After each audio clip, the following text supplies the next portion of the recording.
Okay, guys, I want to go through that problem 1A1 with you. There was some confusion and let alone a conflict between the work papers and the solution that I had submitted. So you got to go ahead in order to do this problem again if you want, but let me pass my stuff along to you. So you have to log into your course, and once you do that, you'll log into the multimedia library. Your only interest right now is chapter 1, and again, your only interest is to drag the working papers up.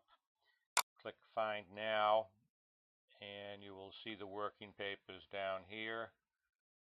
You should see them. Sometimes they might not open right up, but for me, sometimes I have to save it and then open, and then you see the zip files. They're all XLS, that's Excel. It's problem 1A1, and so you ignore 1A, the exercises, ignore the E's and go to the P's for the problems. Don't use your own stuff. Don't create your own Word documents or whatever to submit a solution. Grab it from where you get it, which is in My Accounting Lab. Now, the difference between the solution and what I'm about to go through is that the solution simply showed a condensed accounting equation, which I think maybe threw a few people off, threw me off only when I looked to see that there was a difference. So the owner invests $17,000. So a new business is born, guys. We have an accounting equation. This is a set of books in its most basic form. Assets are equal to the sum of liabilities and owner's equity. To show who has the equity to the assets, so the assets are on one side of the equation, and the claims to those assets held by creditors and the owner are on the other side of the equation. So at which point the business is now formed with assets of cash and equity to those assets by Mike Ackerman here. So that we're keeping a ledger, so to speak. So we have a balance in the cash account and a balance in Ackerman's capital account. The rules for recording transactions are that for every transaction there must be at least two accounts affected. And after recording the transaction, the equation has to balance. You could have two increases, you could have two decreases, you could have an increase and a decrease depending on what the transaction is. Transaction B, which was cause for some confusion, had old Mike here buy a piece of equipment for cash. So what we do is we type in a $3,900 increase to cash. Next chapter you'll be debiting cash. Debiting store equipment and crediting cash. Now that's a negative number right there in cash. So rather than use any formulas in Excel, if you know them, that's fine. So what I'll do, and I hope I won't screw it up, is I'll just put a bracket around the 3,900 and make the subtraction manually. Okay, so that if I just took my calculator off to the side to be sure, I type in 17,000 minus 3,900. I mean, some people can do this in their head. Other people can do it longhand. It's $13,100. So I'll type in $13,100. That is the new balance. That's just like just subtracting $3,900 out of your checkbook. You calculate your new balance, and there it is at $13,100. You just created the balance for the store equipment, so that carries down as the new balance in that account, the store equipment account.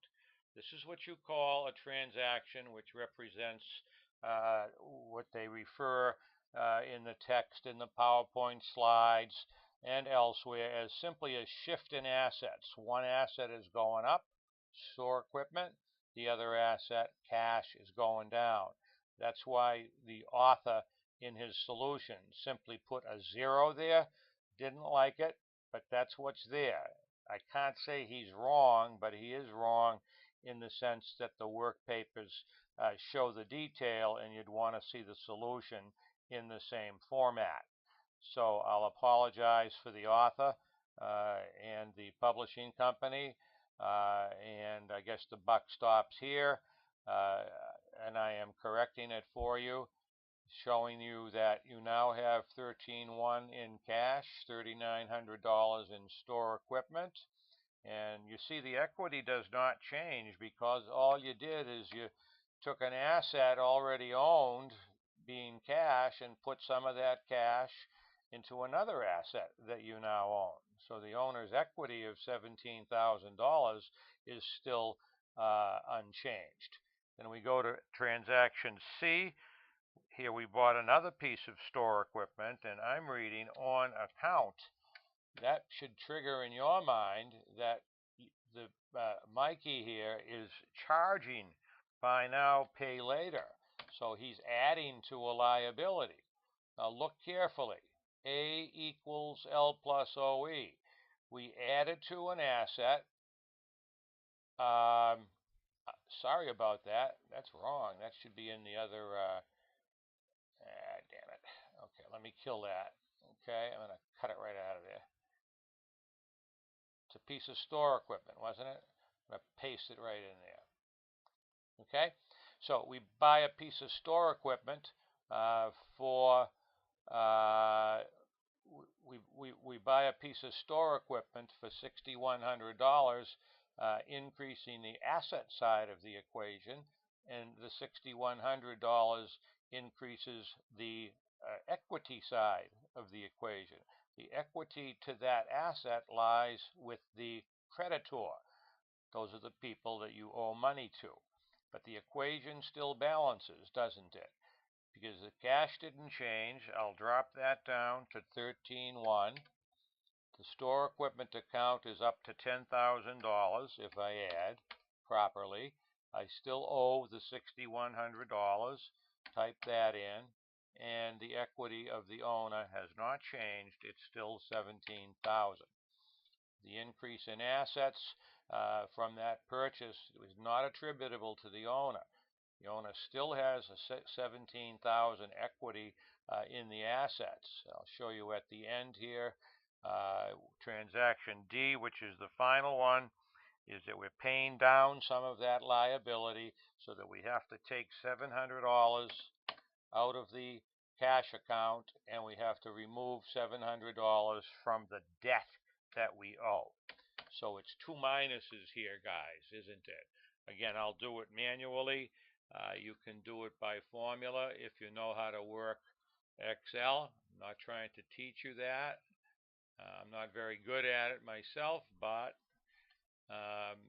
for those that are, you can use your formulas. Otherwise, you're going to do it manually, which is fine. So that if I take my calculator, I will subtract the $700 from the $13,100. That right? And end up with $12,400.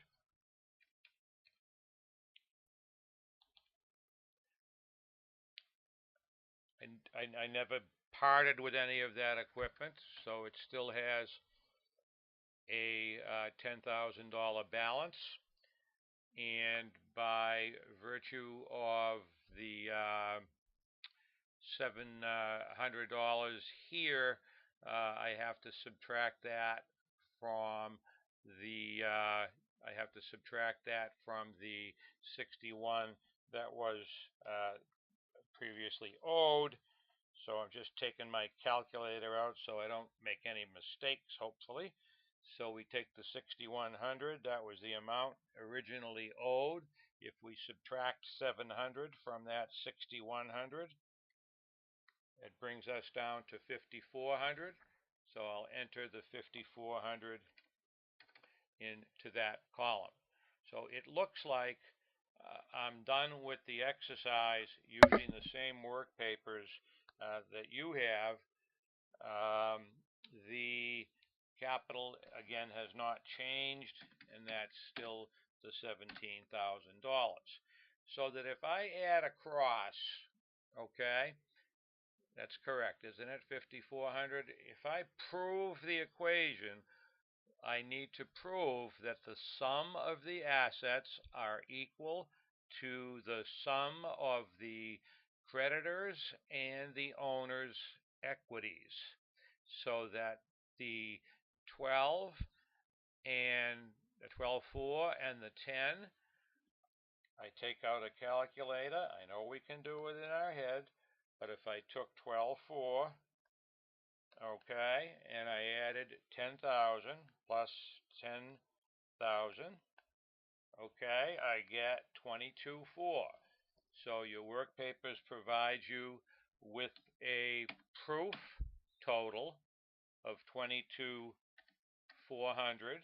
I did that math, 12.4 plus 10, and then hopefully on this side, if I took, you see, equals liabilities plus owner's equity, you can see it right now, can't you? 17,000 plus 5,400. What are you getting? 22,400. Voila. And your problem is done. Okay? So what you would do now, and I'll pick this up on the next video because this is already 11 and a half minutes. Review this as many times as necessary. So what I'm going to do is I'm going to save this. Pay attention. I'm going to save this on my desktop. So I click File. I click Save As. Slater 12E, Problem 11A. Okay, there it is there. And it's going to save on my desktop, provided that I click Desktop up here, then I'll be able to find it really easily. Now, if you don't, it didn't come up on yours like that, then you just hit SLAT and bang, it comes right up. Or otherwise, you'd have to scroll through each of the items on your desktop in order to find that particular problem. You could name it P1-1A, make sure it's got .xls after it. I'll be able to find that on my, I already did it a couple of times, but yeah. Okay, so when I come back, I'm going to show you how to take this guy from your desktop and submit it inside the Blackboard learning system. Thank you. I hope this helps.